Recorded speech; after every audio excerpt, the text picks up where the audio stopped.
Hi, this is Dominic from Paphos Life, and in today's film we're driving through the central part of Paphos through some routes not normally used by tourists. So let's have the map up, and we're starting off down by Kings Avenue Mall, and then we're going up through Oldtown, which obviously is a tourist route, but then we're going to go up Butcher Boy Road towards the hospital. Then we're going to go along past the post office, and we're going to finish by cutting through a nice little shortcut to get onto the B7 near Missouri.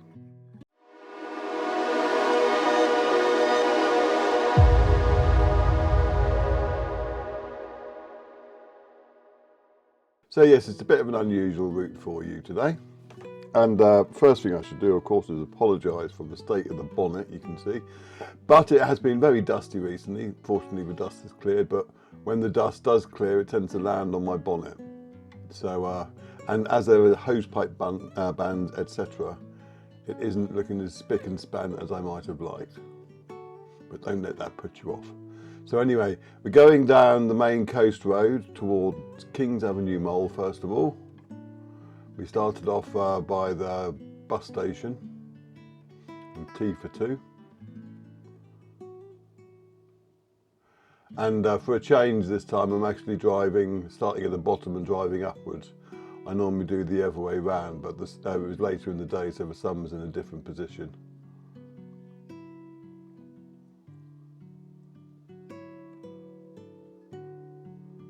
Lots of restaurants around here. So yeah, weather-wise, summer has definitely arrived now. Lots of blue skies, and it's definitely a lot hotter.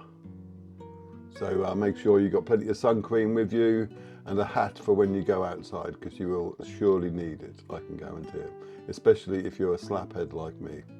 Now, when I started this journey, I wasn't sure where I was going to end up, but I think I was originally planning to go left there, but instead I went up the main road.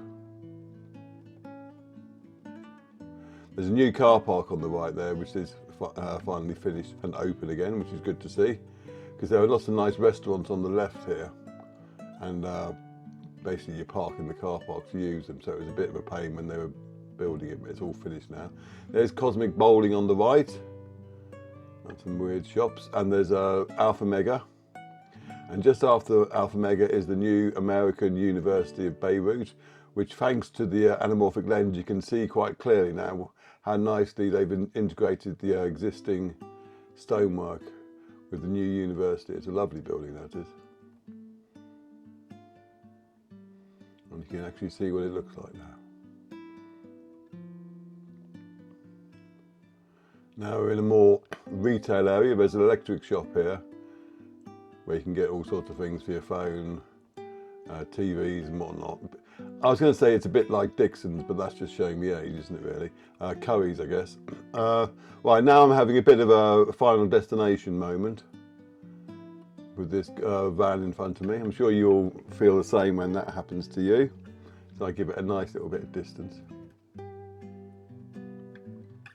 I mean, the way the planks were stacked on the back of his van, the passenger would have got it anyway, so.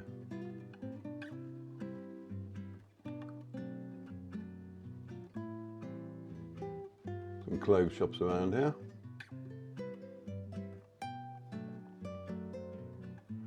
So yes, this is the main road that was formerly the B7. I'm not sure what it's called by this point.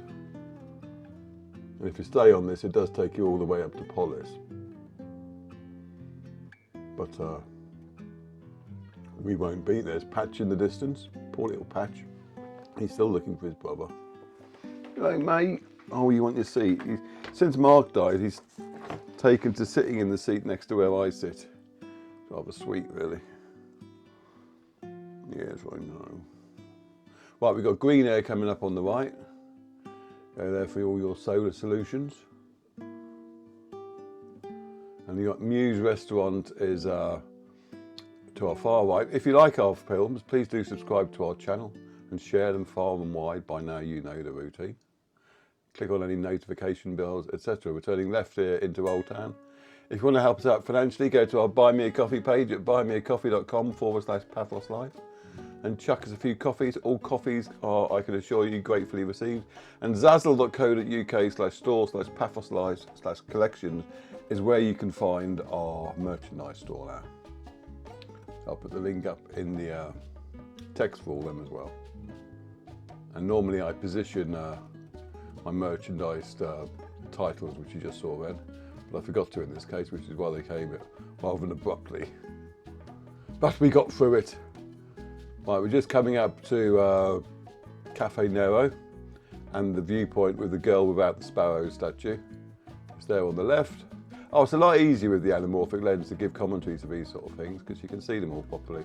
The nice building on the right used to be a post office, I seem to remember. Now it's just a nice building. There's an artisan coffee shop there. Now, when I said I was taking you through bits of Paphos which are less travelled by tourists, I don't mean this part because obviously this is very popular with the tourists already. But to get to the less travelled bits, you have to get through travel bits first, if that makes sense. So you got Paphos Market, indoor market will be on the right soon. Let these people cross the road. Yeah, sorry, I'm just tickling his tummy. You can just see the minaret of the Mutlos Mosque in front of you. So the market's on the right. Most of it's behind that building, I should say. But it's now got a roof on it again, if you saw our recent blog article. You can possibly see a bit of the roof there. There you are, there's a bit of the roof you can just see. And going by comments people left on the article, it's well received as well, so that's good to know. There's the mosque on the left, Oldtown on the right, and you've got a turning there if you want to get more accessible car parking on the left because less people use it, and or the central car park here on the right, which tends to fill up more quickly. And we will be turning right soon, but we're not going to spend much time going through Oldtown. We're trying to get to the other side.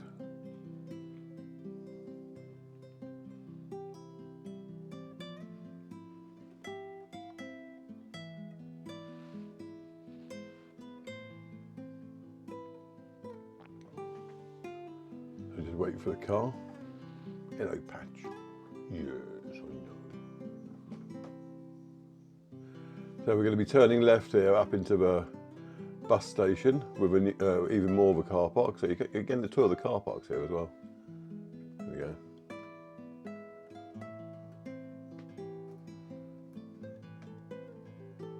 He's purring away now. Ow!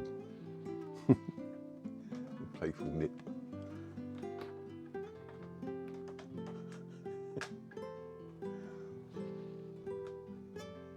He's attacking the chair now, if you want to know what the sound effects is. So this is the main bus station, very recently built. And there are lots of buses coming out of it, which is good to see, and not if you're right behind them. Now, I wanted to find out whether Evie was in Pumpkin House shop at the moment, so we're taking a tiny detour, because she switches between here and the artisan market at the harbour. There's her shop there, and yes, she's now, at the moment, I filmed this a couple of days ago now, but she should still be in her shop. And now you know where it is, right near the central bus station. So we're going to go round in a loop now and continue on our little voyage of discovery. Thank you, Patch.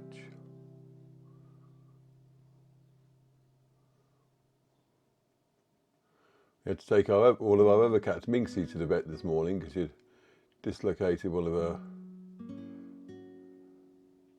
joints or something. She was limping last night, basically, anyway.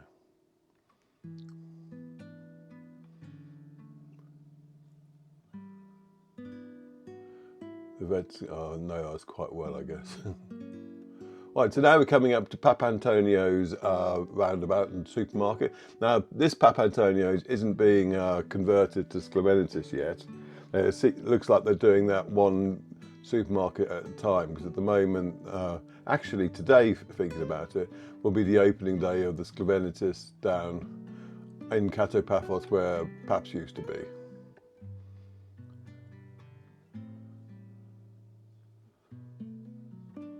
There's existing Paphos, and we're going to be turning right here for a change. Now, the road we're coming up onto is called Butcher Boy Road. That's not the official name you'll find on the maps, but everybody, Cypriots and expats alike, when we first got here, called it Butcher Boy Road. Now, the reason they called it that was because there's a shop called Butcher Boy, and there used to be along this road up in the retail section, I'll point it out later on, and they had a humongous sign outside saying Butcher Boy with a picture of a butcher, etc. So everybody knew that was Butcher Boy, and hence it picked up the name Butcher Boy Road. But they've since moved to close to Kings Avenue Mall, and I don't know whether the name Butcher Boy Road has moved with them, but as far as I'm concerned, this is still Butcher Boy Road. So if you a long-term resident here, let us know, do you still call this Butcher Boy Road, or have you got another name for it now? I know there's an official name, but it's rather long, and I have no idea what it actually is. I saw it once written down, I didn't even attempt to try and say it, I'm afraid. But anyway, we're coming up Butcher Boy Road. The immigration department is on the right. People moving to Cyprus will want to find that at some point. Now, if you go to our website in the business directory, paphoslife.com/directory, there's a section on essential places, and one of them is the immigration centre, and there's photographs there showing you how to get there, etc. Because it's not obvious, because it's behind a parade of shops. There's another cat having his things on. You wouldn't have thought they'd been fed already today, would they? I think they might be a bit worried because Minxie's been taken down to the vets in a carry cage. So they all get a little bit concerned when that happens. It's quite funny watching them actually, because when two of them have a fight, the third one will appear as an intermediary, sort of go, hey, watch it, you two. But if there's a threat from an external source, like a dog walking past, then they very quickly become a united front. Just like any other family, basically. Anyway, on the left there is a very, very good takeaway. You can sit outside and eat as well, but they basically do takeaway Cypriot food. Now, one thing I will say about takeaway Cypriot food is that Cypriots don't seem that fussed as to whether the food is piping hot. I mean, as long as it was cooked properly and piping hot at one point, they're not that fussed if like they order their chicken and chips and they've been sat there, say, a quarter of an hour, so the chips aren't hot. So do bear that in mind. And it isn't, if you like, a takeaway place being sloppy or anything. It's just that's how they eat it. I was thinking about this the other day, and it might be down to the fact that when they have their weddings and social gatherings, they'll be feeding like thousands of people because they're huge. And so in that sort of instance, not every plateful is going to be piping hot, is it? So it might just be they're more interested in the social interaction. Oh, be quiet, cat. than getting hot food immediately. So do bear that in mind, though.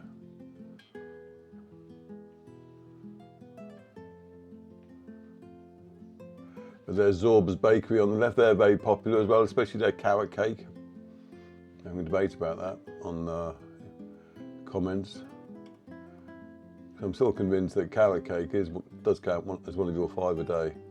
You might have to eat a few slices, but you'll soon get enough carrots in you. Alternatively, you could just eat a carrot, excuse me, but that would be cheating, wouldn't it? Right, now we're coming up to, last year I did a series of films showing you about driving in Paphos, and there's basically a rectangle that if you get to know, you'll never get lost for long within Paphos, because at some point you'll always end up on it. And this is the top part of the rectangle we're on now. Behind us will be the motorway, and this is going forwards, and if you carry on here you'll end up at the B7 by Lidl. But we'll be turning right before then up towards the post office and the hospital. I will remake my driving in Paphos films because they were popular and not a lot has changed, but it's always good to have a fresh eye, so to speak. There's the fountain looking rather glorious. Now, because of the fountain and because the road was clear, I'm going on the outer lane even though I'm turning right. That was just so that I didn't get any water splashes on the anamorphic lens. Obviously, if there was traffic around, I wouldn't have done that. I would have been on the inside lane. I just want to point that out. So now we're coming up to where the post office is, and beyond here and before the International School of Paphos, there are a lot of roadworks and a diversion in place. And currently it's come to the worst place. They're turning right there to the hospital, by the way. It's at the worst place for diversion. It's right next to the post office, which can get busy at the best of times anyway, so now it's a bit chaotic. But you basically follow the traffic round.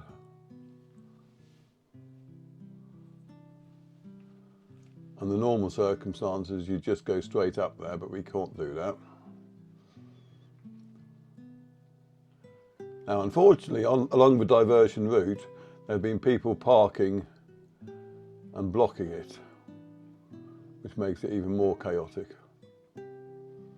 But all you can do is be a bit patient, or as I do here, take a diversion off the diversion. Don't go down that road, it won't lead you anywhere.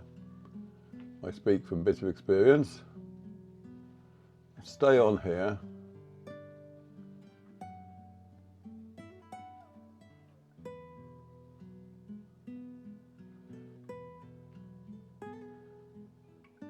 And wait for this lorry to pass.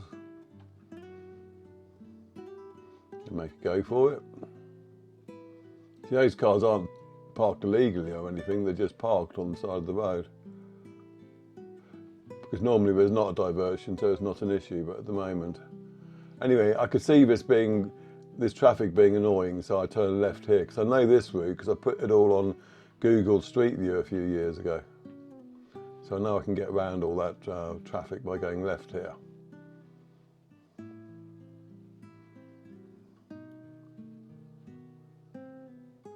Yes, I put a lot of streets on Google Street View over the years, and rather annoyingly, because I've got new 360 cameras since I started, and so obviously any film I do these days is going to look better than the old footage. But if you put a new film on Google Street View, because Cyprus isn't in Google's sort of like list of important places, they don't really care about it. So rather than give priority to the newer film, they just keep priority on the film that's got the most views, which will be the one that's been there the longest. So any new footage tends to get hidden, which is rather annoying. Now I could just delete the old footage, but I like having the old footage there as well, because it's like nice to see things from a historical perspective. Because I've always wished, since I was first writing stuff and doing films here, that when I'm doing my research, it would have been amazing if there had been Google Street Views or even any older maps from past times, so to speak. So I figure I'm not going to add to that lack of information by just deleting my old stuff. So it does mean that I don't tend to put up so many films onto Street View these days, but I do it still occasionally, in the hope that people will click on the very right place and find the icon that they need to get the newest image. And who knows, one day Google might sort their mess out and it might all work properly as it's supposed to, and as it does work in other countries. Anyway, that's enough about Street View. That's where I would have come out, where those cars are there, from the diversion. And hopefully I was actually in front of the people I went away from, but at least I wasn't stuck in a traffic jam for 5 minutes. Give Patch another stroke. So now we're coming up to Paphos Home Market, which is a bit like B&Q, I guess. There's two places that are a bit like B&Q. I don't even know if B&Q is around in the UK anymore. But there's Paphos Home Market and there's Super Home Store, which is down in Neon Mall. And they do DIY, but they also do like furnishings and stuff like that. They're both very good shops. And it's nice to have a choice, so click close to whichever so you can compare prices. Because prices for most things do tend to vary shop to shop, and it's not like one shop is uniformly cheaper than another. I mean, we finished this film outside a Smart supermarket because some of the stuff we buy from there because it's cheaper. But other things aren't. And also Smart don't tend to do any of the fresh stuff that we like. So if you do come to Cyprus to live, International School of Paphos is on our right, by the way, I should say. Well, the car park is, the school is beyond that. So if you do come to live in Cyprus, you can just go do all your shopping in, see, I'm turning left here, in one store. But once the holiday mood has descended and the finances get more stretched, you'll start to be a bit more budget savvy, and so going to more than one supermarket will become the norm. Plus, because they're not so huge as the ones in the UK, it's an easier experience to navigate them. So yeah, we turned left there just past the gateway to Paphos, one of the 12, and this is a nice little shortcut to take you to the B7. Otherwise you'd have had to drive up all the way to the Basket roundabout. And as I want to go to a Smart supermarket, which is up here on the right, obviously take care when you come out here. Now this part of, it's not Paphos anymore, actually in Masoyi. There are lots of bigger shops, electrical shops, furniture shops, you name it. And there's a bit more room to breathe as well. Snufkin's meowing for his mum, I think, who's taken that funny tyre thing on the left signifies Costa Tyres, which is a very good place to go to get for all your tyre needs, getting new wheels, fixing punches, etc. Highly recommend them. Anyway, here's Smart Supermarket. Thank you for joining us on that journey. All the best, and we'll see you in the next film. Cheers.